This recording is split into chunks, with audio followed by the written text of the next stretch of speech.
Ok, vamos fazer a segunda mensagem dessa série, intitulada Visões do Porvir. Para quem está na igreja há bastante tempo, em 2013 nós fizemos uma série, eu fiz uma série baseado nos primeiros 6 capítulos de Daniel, que são os textos mais conhecidos. É quando você lembra que Daniel não comeu das finas iguarias do rei, quando ele revelou os sonhos de Nabucodonosor, quando seus amigos foram ameaçados de serem jogados na fornalha, né? Quando ele interpreta a visão na parede, e assim por diante. Cova dos Leões, são os textos que a gente conhece.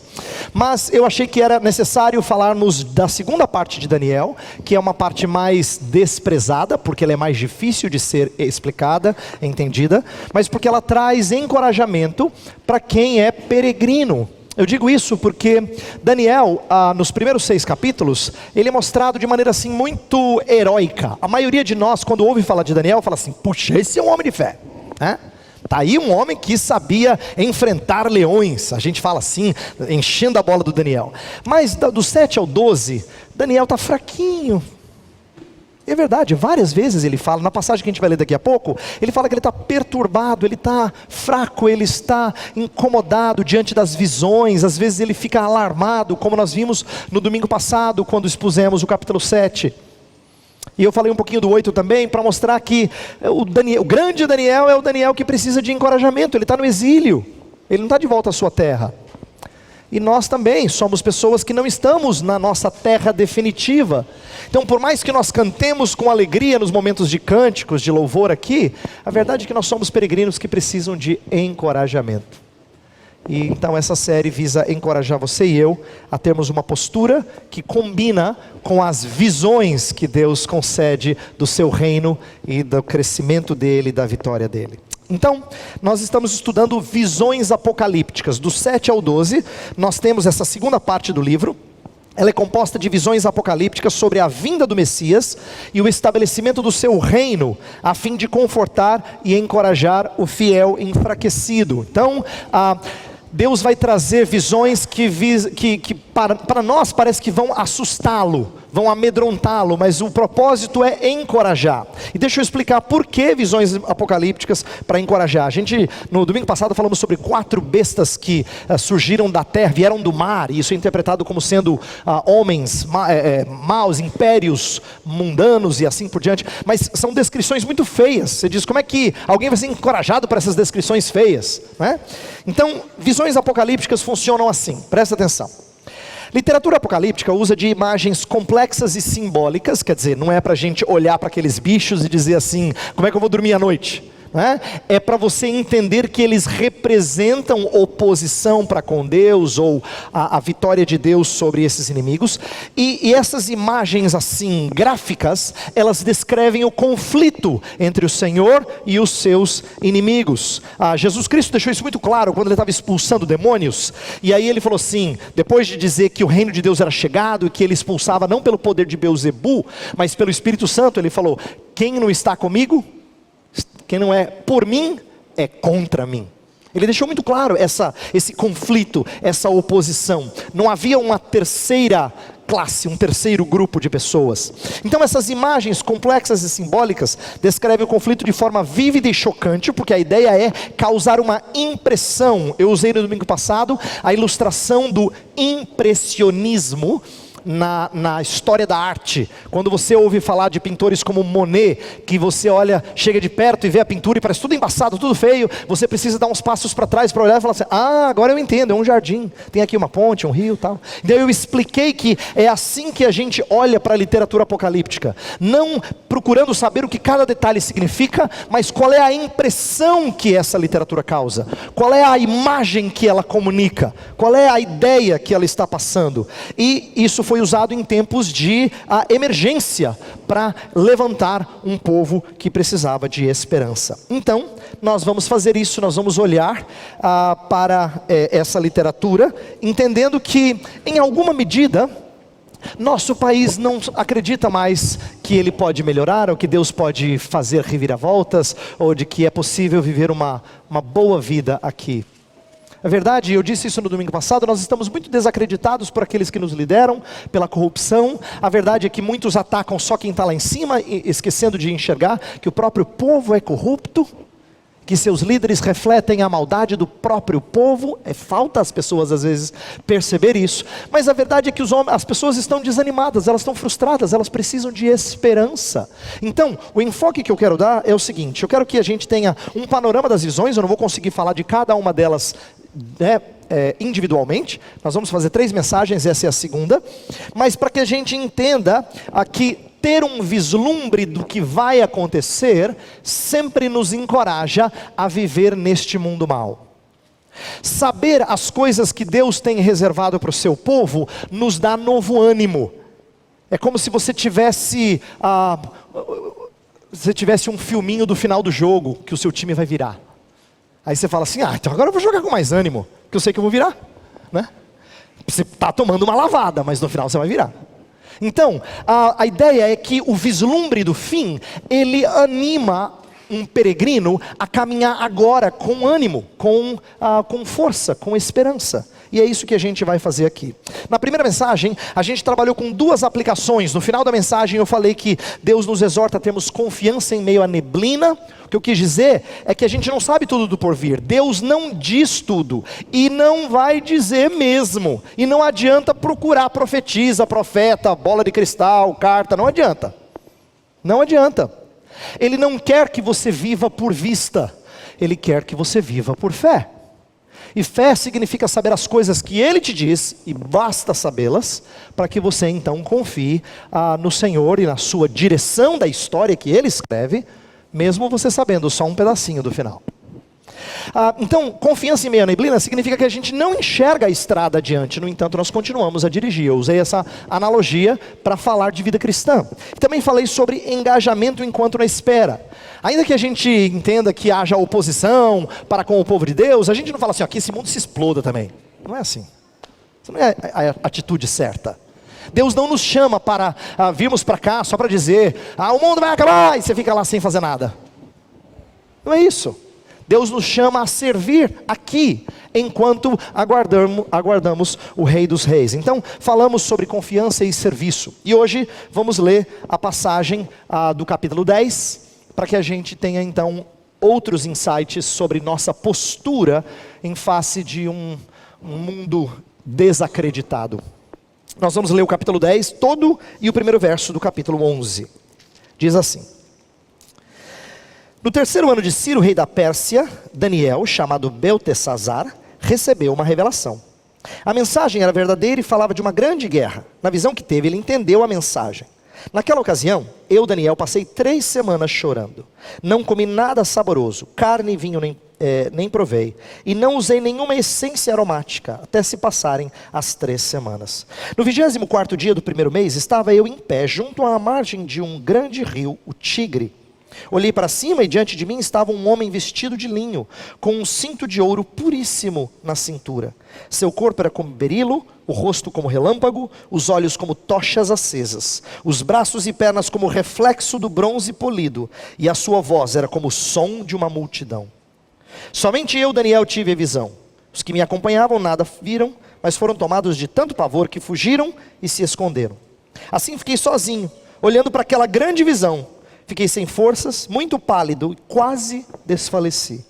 Então eu o ouvi falando e ao ouvi-lo caí prostrado, rosto em terra, e perdi os sentidos. Em seguida a mão de alguém tocou em mim e me pôs sobre as minhas mãos e os meus joelhos vacilantes. E ele disse: Daniel, você é muito amado. Preste bem atenção ao que eu vou lhe falar. Levante-se, pois eu fui enviado a você. Quando ele me disse isso, pus-me em pé, tremendo. E ele prosseguiu: Não tenha medo, Daniel. Desde o primeiro dia em que você decidiu buscar entendimento e humilhar-se diante do seu Deus, suas palavras foram ouvidas, e eu vim em resposta a elas. Mas o príncipe do reino da Pérsia me resistiu durante 21 dias. Então Miguel, um dos príncipes supremos, veio em minha ajuda, pois eu fui impedido de continuar ali com os reis da Pérsia. Agora vim explicar-lhe o que acontecerá ao seu povo no futuro, pois a visão se refere a uma época futura. Quando ele me disse isso, prostrei-me rosto em terra, sem conseguir falar. Então um ser que parecia homem tocou nos meus lábios e eu abri a minha boca e comecei a falar. Eu disse àquele que estava em pé diante de mim: Estou angustiado por causa da visão, meu senhor, e quase desfaleço. Como posso eu, teu servo, conversar contigo, meu senhor? Minhas forças se foram e mal posso respirar. O ser que parecia homem tocou em mim outra vez e me deu forças. Ele disse: não tenha medo, você que é muito amado, que a paz seja com você, seja forte, seja forte. Ditas essas palavras, senti-me fortalecido e disse: fala, meu Senhor, visto que me destes forças. Então ele me disse: você sabe por que vim? Tenho que voltar para lutar contra o príncipe da Pérsia, e logo que eu for, chegará o príncipe da Grécia. Mas antes lhe revelarei o que está escrito no livro da verdade. E nessa luta ninguém me ajuda contra eles, senão Miguel, o príncipe de vocês, sendo que no primeiro ano de Dario, rei dos Medos, ajudei-o e dei-lhe apoio. O capítulo 10 não é a mais importante visão que Daniel vai receber, porque na verdade ela funciona como um prólogo das visões do capítulo 11 e 12. Então na terceira mensagem a gente vai ver de fato algumas das coisas que Deus revelou a ele. Isso aqui é só o prefácio do livro, por assim dizer, né? É a apresentação, mas ela traz lições importantes e eu quero tentar ajudar você a refletir sobre elas. Primeiro, eu quero falar sobre o que aconteceu antes do capítulo 10. No capítulo 7, que nós estudamos no domingo passado, Daniel ainda vivia no tempo do reinado do Império da Babilônia. O Império caiu e entrou o Império Medo-Persa. No capítulo 9, tem o primeiro capítulo das visões, que acontece no período Medo-Persa. Dario é o governante da região. Dario provavelmente era um subordinado de Ciro, rei da Pérsia. E quando Daniel está lendo os livros, o livro da lei de Deus, no caso lendo especificamente o profeta Jeremias, ele descobre que Deus iria trazer o povo de volta do cativeiro 70 anos depois. Ele fez a continha e falou: peraí, é agora, é agora. Então o texto de Jeremias diz que depois de 70 anos o povo se voltaria para o Senhor, oraria e Deus atenderia a voz do povo. Então o que ele faz? Ele ora, porque Deus disse que o povo oraria. Então Daniel resolve orar diante do Senhor e pedir libertação ao Senhor. Deus faz isso? Faz, porque no primeiro ano de Ciro, o que é que Ciro decretou? Que Israel voltasse para a terra para reconstruí-la. Então Deus ouviu a oração de Daniel, mas Deus tinha uma libertação muito maior por vir. O texto que a gente não leu na liturgia é o famoso texto das 70 semanas, né? 70 vezes 7. Por que esse texto é um texto difícil? Nós não vamos explicá-lo agora, não é a passagem de hoje, mas tem uma lição importante que eu quero que você entenda. E essas 70 semanas estão apontando para a primeira vinda de Jesus Cristo e a sua obra redentora.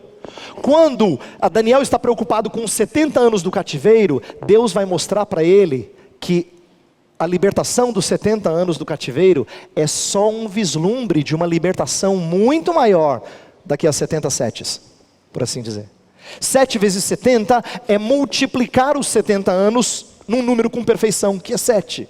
Então é igual Jesus Cristo quando ele ensinou a perdoar. Lembra que um dos discípulos chegou para Jesus e falou assim: até quantas vezes devo perdoar? Até 7? Aí Jesus falou: não, 70 vezes 7. Jesus não estava querendo dizer, 490, hein? Não passa, por favor. Mas 490 pode gastar. Não é isso que ele estava falando. Ele não estava dando um número exato. Ele estava dando uma proposta de amplitude de perfeição no perdão.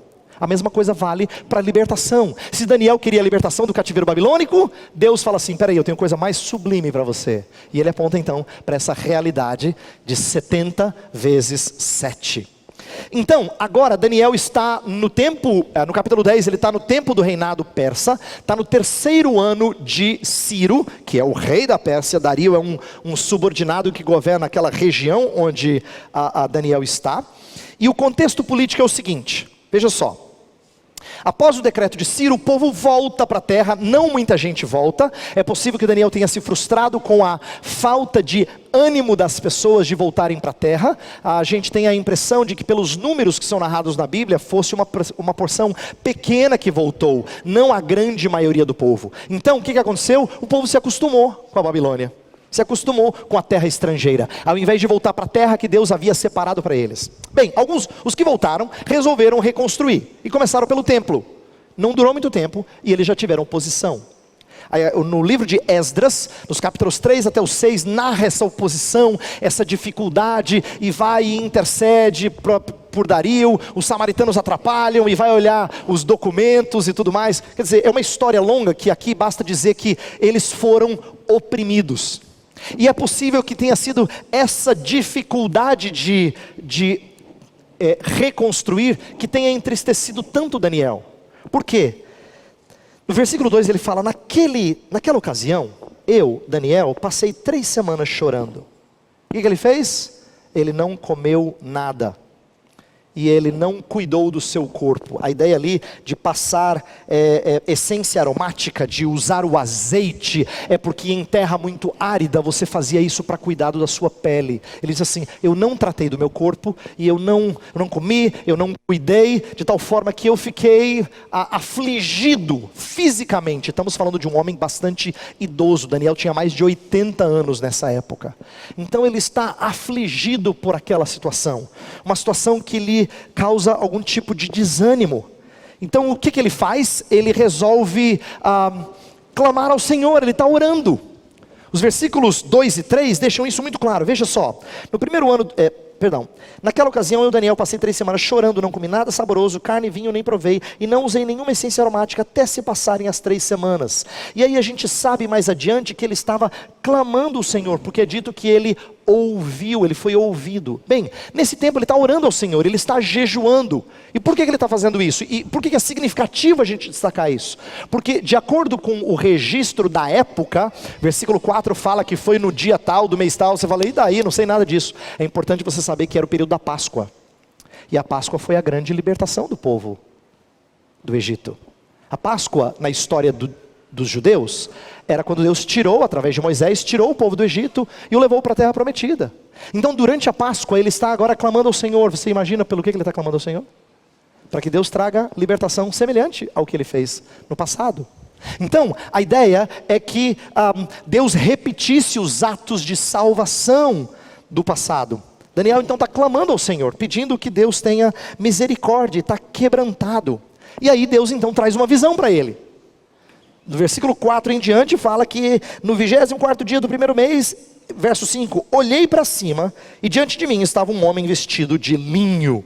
E a descrição desse homem vestido de linho é toda gloriosa, né? Com um cinto de ouro puríssimo, o corpo é como berilo, o rosto como relâmpago, os olhos como tochas acesas, ele brilha no braço, na perna, quer dizer, ele é espantoso.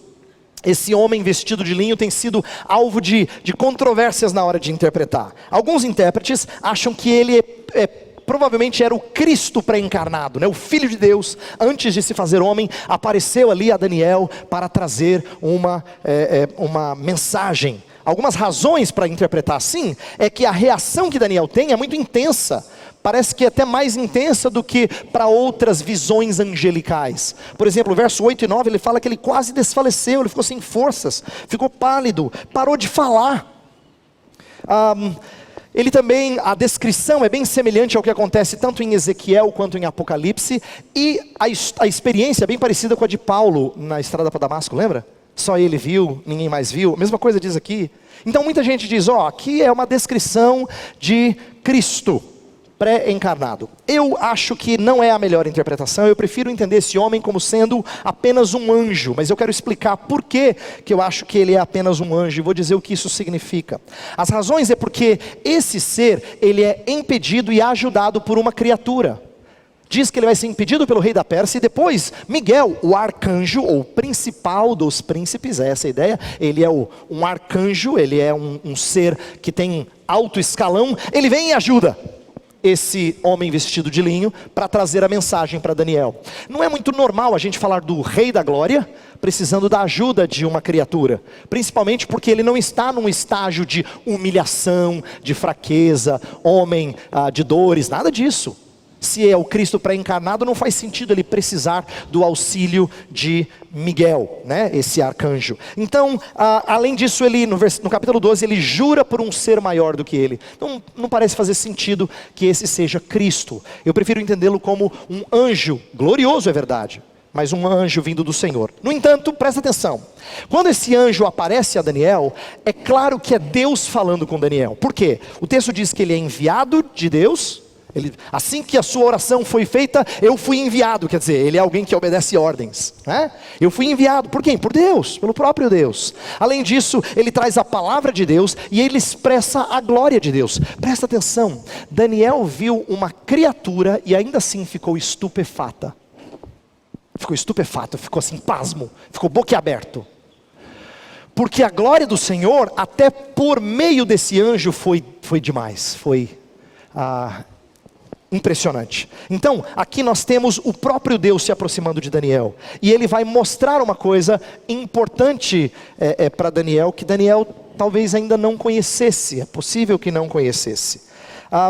Diz que Daniel vai ser mostrado acerca de uma batalha espiritual. Olha o versículo 13. Versículo 13 diz assim: mas o príncipe do reino da Pérsia me resistiu durante 21 dias. Então Miguel, um dos príncipes supremos, veio em minha ajuda, pois eu fui impedido de continuar ali com os reis da Pérsia. É meio que unânime entre os intérpretes olhar esse príncipe do rei da Pérsia como sendo um ser espiritual, um demônio. Ele é um opositor. Por quê? Porque a palavra príncipe no texto é usada para se referir a anjos. Miguel é um deles, né? Fala dele como príncipe do povo de Deus, mas tem outros príncipes de outros reinos opositores. Então está falando de uma batalha de oposição entre seres angelicais. A Escritura fala disso em outros lugares. Nós lemos Efésios 6, mas Apocalipse 12 fala que João viu no céu uma batalha, Miguel e os demais arcanjos lutando contra Satanás e os seus demônios, né?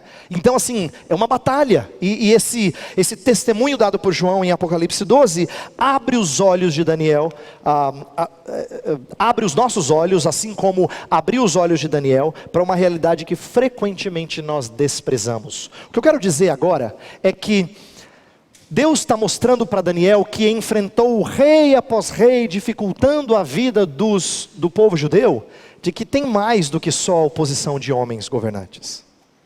Até agora, Daniel está falando sobre, ele está enfrentando a fúria de Nabucodonosor, o desprezo e o jeito meio ousado e abusado de Beltesazar, e assim por diante. Agora os reis persas que também não querem nada com Deus. Ele só está lidando com homens que são poderosos, que são impressionantes, mas Deus vai abrir os olhos dele, que nem ele fez com Geazi, o servo de Eliseu. Eliseu, num determinado momento, vê que Deus está protegendo dos exércitos que estão chegando, mas o servo de Eliseu, o profeta de Deus, não vê nada, vê só um exército inimigo chegando. Falou, meu Deus, que nós vamos sobreviver diante desses exércitos. Aí Eliseu fala assim, Senhor, abre os olhos desse menino. Aí quando abre os olhos, estão lá as carruagens celestiais, protegendo o homem de Deus e o seu servo daqueles inimigos. Então, é como se Deus estivesse abrindo os olhos de Daniel para enxergar uma realidade que ele não vira, que ele ainda não enxergara. E isso é importante, por quê? Porque nós precisamos disso. Veja alguns propósitos dessa realidade, não só para Daniel, mas para nós. Primeiro, descortinar o conflito espiritual por trás dos conflitos deste mundo. Frequentemente nós temos oposição de homens que dificultam a nossa vida, e a gente está habituado a enxergar maldade nesses homens, o que é correto. Mas além de maldade desses homens, a Escritura não fecha a porta para nós entendermos que eles são usados por demônios. A Escritura fala disso. Ela fala que aqueles que adoram ídolos, adoram na verdade demônios, está lá em 1 Coríntios capítulo 10. E aqui, quando fala de príncipe da Pérsia, príncipe da Grécia no versículo 20, dá a impressão de que por detrás do rei da Grécia, que ainda viria, e do rei da Pérsia, tem um demônio lá facilitando as coisas, ajudando o reino a crescer, e eles são combatidos pelos seres ministradores de Deus, no caso os anjos. Então é importante nós sermos descortinados para esse conflito espiritual. Atenção, não para que a gente tenha uma postura de achar que a culpa é de Satanás, até porque em pecados neste mundo, normalmente há muitos agentes e culpados.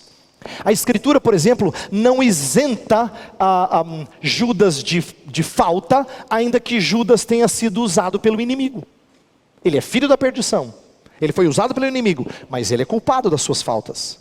A mesma coisa acontece quando nós enfrentamos oposição ao reino de Deus neste mundo. Os homens são maus e são culpados por isso, mas eles não fazem só por sua própria ideia. Eles fazem movidos por inimigos espirituais. Por isso que Paulo lá em Efésios 6, o texto que a gente leu na liturgia, fala assim: nossa luta não é contra pessoas. Ou na Ara fala assim, contra carne e sangue.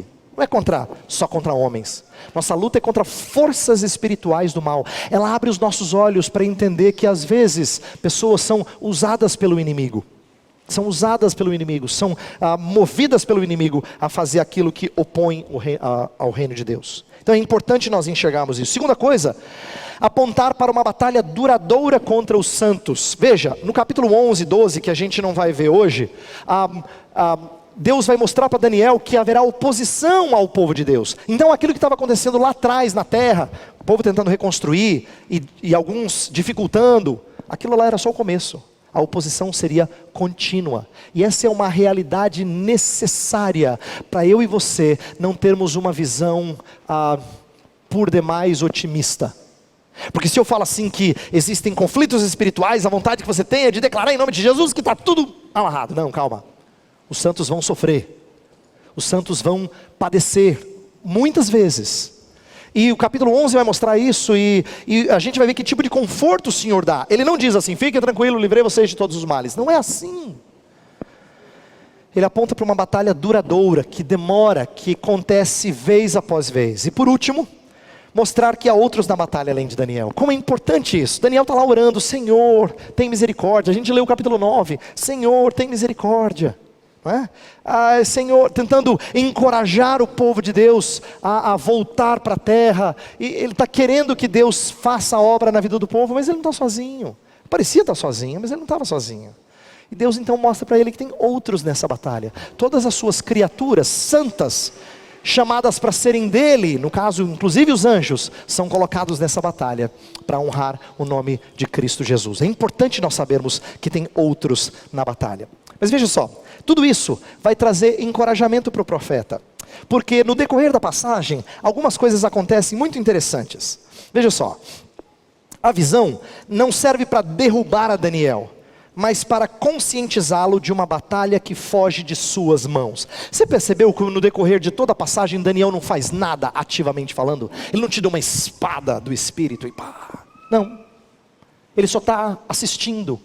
Ele só está vendo, ele está sabendo que tem oposição, mas Miguel veio e ajudou aquele anjo, e eles venceram, e aí vieram trazer a mensagem para Daniel. Ele é um espectador, e isso não é para que você e eu achemos que nós não participamos da batalha. Eu vou explicar isso daqui a pouco. É para que entendamos que Deus está mostrando para ele que a fraqueza dele aponta para a nossa impotência diante dessa batalha. Essa é uma batalha da qual Daniel não pode fazer nada. É interessante isso. É uma batalha da qual Daniel não participa. Ele está fraco. Aquele Daniel ousado dos primeiros 6 capítulos é o Daniel que está assim abatido, fraco, velhinho. Não tem nem forças para falar, ele é ajudado para falar e é ajudado para levantar-se. Mas Deus faz isso só para envergonhá-lo? Não. Olha só. Ele é fisicamente tocado 3 vezes. Versos 10, 16 e 18 fala, alguém o tocou. Alguém o tocou, alguém o tocou. Isso é significativo. É a ideia de que ele está sendo sarado, ele está sendo encorajado. E esses 3 toques vão produzir tratamento. Então como é que Daniel é tratado? Primeiro que ele é chamado pelo próprio nome. Daniel. O anjo não falou assim, Ele é tratado pessoalmente. Deus não trata por atacado, ele não esquece o seu nome e fala assim, então irmão, não. A gente faz isso, mas ele não. Ele trata pessoalmente com cada um de nós. E ele diz assim, você é muito amado. Essa é uma expressão que foi dita no capítulo 9 e é repetida agora. Olha, a sua oração foi ouvida porque você é muito amado. Deus tem amor por você. Como é precioso ouvir isso, como isso anima o coração de quem está abatido, de quem está fraco. Tanto é que nas 3 vezes que ele é tocado, ele é habilitado a fazer alguma coisa. Primeiro ele está prostrado, aí ele fica de 4, aí se levanta, depois habilitado a falar, e depois diz que o seu coração ficou confortado para ouvir a visão. ser forte, e ele é fortalecido. Então, a ideia aqui é que Deus está tratando dele, está mostrando em meio à fraqueza como é que ele trata. Então perceba, no capítulo que fala de batalha espiritual, Daniel não é aquele ousado do capítulo 6 da cova dos leões, ele é o homem fraco, mas que é fortalecido pelo próprio Senhor, que é encorajado pelo próprio Senhor. Inclusive, se você prestar atenção, no capítulo 3, no versículo 3, fala que passaram 3 semanas que ele fez o jejum. Depois diz que ele foi impedido, no versículo 13, fala que ele foi impedido 21 dias. Esse tempo bate 3 semanas e 21 dias de propósito. A ideia é que quando Daniel começou a orar e prantear e jejuar, Deus ouviu e enviou um mensageiro. E durante esse tempo da batalha deles lá, ele perseverou em oração. Mas Deus não tinha deixado em espera. Deus tinha ouvido. E Daniel vai ser encorajado ao ser informado de que Deus ouvira a sua oração. Versículo 12, disse de maneira bem clara: desde o primeiro dia em que você decidiu buscar entendimento e humilhar-se diante do seu Deus, suas palavras foram ouvidas, e eu vim. Você ficou 21 dias orando, alguém pode dizer, mas eu passei 3 semanas, olha o meu estado. Exato, Deus tratou você, enfraquecendo você ainda mais, e produzindo dependência nele, mas a sua oração foi ouvida. Então, Daniel aqui é encorajado, é fortalecido, tanto em meio às suas orações, como por causa da sua fraqueza. Eu quero explicar algumas coisas antes da gente terminar. Eu quero que você compreenda primeiro como é que essa batalha ensina pra gente que existe uma vitória que já aconteceu. A presbítero Aldo orou na sua oração: nós somos mais que vencedores. Essa é uma expressão de Paulo lá em Romanos capítulo 8. O que isso demonstra? A Escritura tem vários textos que falam da vitória de Jesus Cristo. Fala que Cristo já julgou o príncipe deste mundo. Ele fala isso em João capítulo 12. Ele fala assim: está na hora de ser julgado o príncipe deste mundo. E ele está falando da crucificação. Quando ele expulsa demônios, ele fala que ele entrou na casa do valente, amarrou o valente e despojou, isto é, tirou as coisas do valente, né? Tirou as posses do valente. Então ele tira os cativos de Satanás. No capítulo 12 fala que Satanás caiu para a terra. A ideia de que ele foi tirado de uma posição de destaque, por assim dizer. Ele não está mais no céu, ele foi vencido lá e caiu na terra. É uma visão que João tem da vitória sobre o inimigo. E em Colossenses 2,15 fala que ele expôs principados e potestades ao desprezo na cruz. A ideia de que demônios foram desprezados porque foram vencidos lá. O que isso mostra? Que a primeira vinda de Cristo já é uma vinda vitoriosa. Jesus não veio, sofreu, coitadinho, sofreu até morreu na cruz, deu dó, mas vai voltar, você vai ver quando ele voltar. Sim.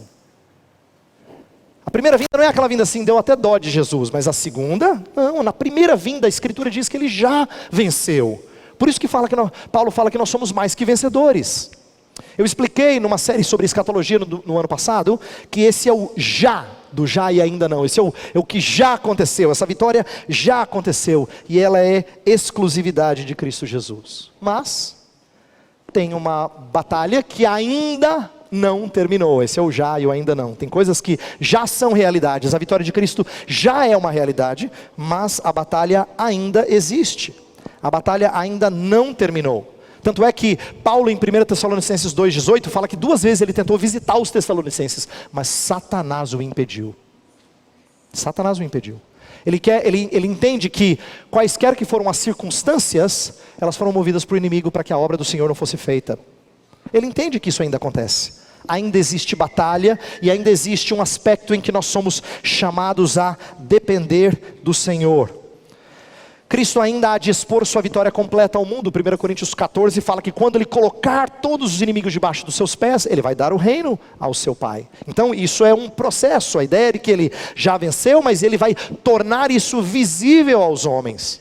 Tanto é que a Escritura fala que na sua volta ele vai matar o homem da iniquidade com o sopro da sua boca. Então são aspectos da vitória que ainda estão para serem mostrados. Até lá, em teologia a gente chama a igreja de igreja militante. Nós somos igreja militante. A Bíblia fala que nós somos soldados de Cristo. A gente veste a armadura de Deus, como a gente leu na liturgia, não é?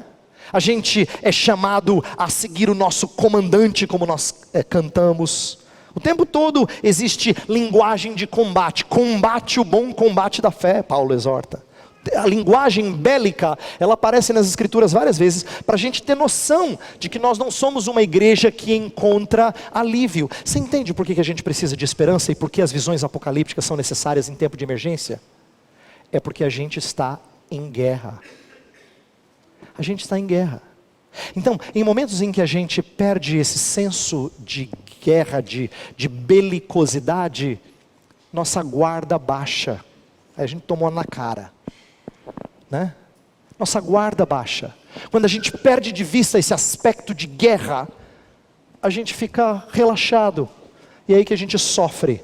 Por isso é bom que a gente seja lembrado que a nossa postura precisa ser de guerra. Mas, atenção, não é uma postura de triunfo ousado, mas de humilde resistência. Deixa eu explicar. Se você já ouviu isso antes, você vai ouvir de novo. Eu já falei isso em anos passados, mas é importante repetir. Talvez seja novo para você. A armadura de Deus tem 6 partes. 5 delas são aspectos de defesa: capacete, cinto, sandália, couraça, escudo. Só um artigo dessa armadura é de ataque: a espada do Espírito. Por isso que Tiago fala assim: resistir ao diabo. Ele não fala amarrai o diabo, não é assim. Resistir ao diabo e ele fugirá de vós. A ideia então é de que Cristo exerce vitória e nós, como seus comandados, permanecemos em humilde resistência. Nós sofremos ataques do inimigo, mas como Cristo Jesus nos protege, Ele nos conclama a resistir. Essa trajetória até a chegada de Jesus Cristo é uma trajetória de resiliência, de resistir, de sofrer, mas aguentar firme por causa da vitória de Jesus Cristo. Então, não é uma postura de triunfo ousado, entenda isso. A gente não sai com um chicote do Espírito aí batendo em demônio, não é isso. A gente sofre os ataques constantes sabendo que nós estamos protegidos pela obra de Cristo em nosso favor. Então é uma postura fraca. Por isso que o mundo não entende que a gente é soldado. O mundo não enxerga a nossa batalha. Não enxerga porque você é fraco. Você é fraco. Eu sou fraco. Eu quero terminar falando de 2 coisas que devem moldar a nossa caminhada nesse ano de eleição, com muitas frustrações para o nosso país, nesse tempo de desânimo com respeito a alguma coisa na sua família, ou no trabalho, na economia. Eu quero que você entenda qual é que é a nossa postura. 2 coisas. Primeira delas, Deus quer que você seja frágil, e que a sua fragilidade seja expressa em oração. Oração é uma das maneiras mais bonitas de expressar fragilidade. Por quê? A oração genuína é uma expressão de dependência. Por isso que a oração do fariseu é uma oração louca. Senhor, graças te dou, porque eu não sou igual a esse. É uma oração louca. Quem ora se coloca curvado diante do Altíssimo e suplica a ajuda dele. É uma expressão de dependência. Deus quer que o seu povo esteja em oração, não porque a oração é a arma de vitória. Você lembra desse cântico? Não, porque a oração é a expressão da nossa fragilidade e dependência do nosso comandante. Ele quer soldados assim. Olha só que time ele convoca. Você lembra no livro dos Juízes, que Deus pega 32 mil, diminui para 10 mil, depois diminui para 300 e faz vencer sem mexer em uma espada, só trombeta e quebrar vaso. É assim que Deus gosta de vencer. Você fez o quê? Tocou trombeta e quebrou vaso. Não pegou em uma arma. É assim que Ele gosta de ensinar você a batalhar. Então, nós somos chamados a ter uma postura de fragilidade, oração, mas como espectadores da vitória. Lembra que eu falei que Daniel não fez nada nesse capítulo? Ele só viu, ele ficou sabendo que esse anjo que veio falar com ele, que vai revelar a visão, a gente vai falar da visão no próximo domingo, ele foi impedido, mas Miguel veio auxiliá-lo e eles venceram. E Daniel só ficou assistindo. Eu e você somos espectadores da vitória de Cristo. E eu quero que você entenda com isso, não que a gente não deva trabalhar. Eu falei no domingo do passado sobre serviço. Mas junto com o serviço eu quero que você agora tenha esse contrapeso. Isto é, entendendo que enquanto você faz as coisas nesse mundo, elas não acontecem porque você faz. Na verdade você está assistindo o que Deus está fazendo nesse mundo. Todas as vezes que Deus alcança o seu povo e traz para a sua igreja, todas as vezes que Ele faz a sua igreja crescer, que Ele faz a justiça ser praticada, como orou o reverendo Sebastião, todas as vezes que Ele manifesta a sua misericórdia, Deus está se mostrando. Você está sendo espectador da vitória de Deus em Cristo Jesus. E eu quero que você tenha olhos para ver isso. Eu espero que Deus abra os seus olhos como Ele abriu de Daniel. E faça você enxergar a vitória do seu comandante. Para que você seja um adorador do Senhor Jesus e um espectador da sua vitória. Vamos orar. Pai do céu, nós estamos aqui aprendendo com essa história de Daniel que somos parte de uma batalha muito maior do que a que nós enxergamos. Existem anjos e demônios envolvidos numa coisa da qual nós entendemos pouco.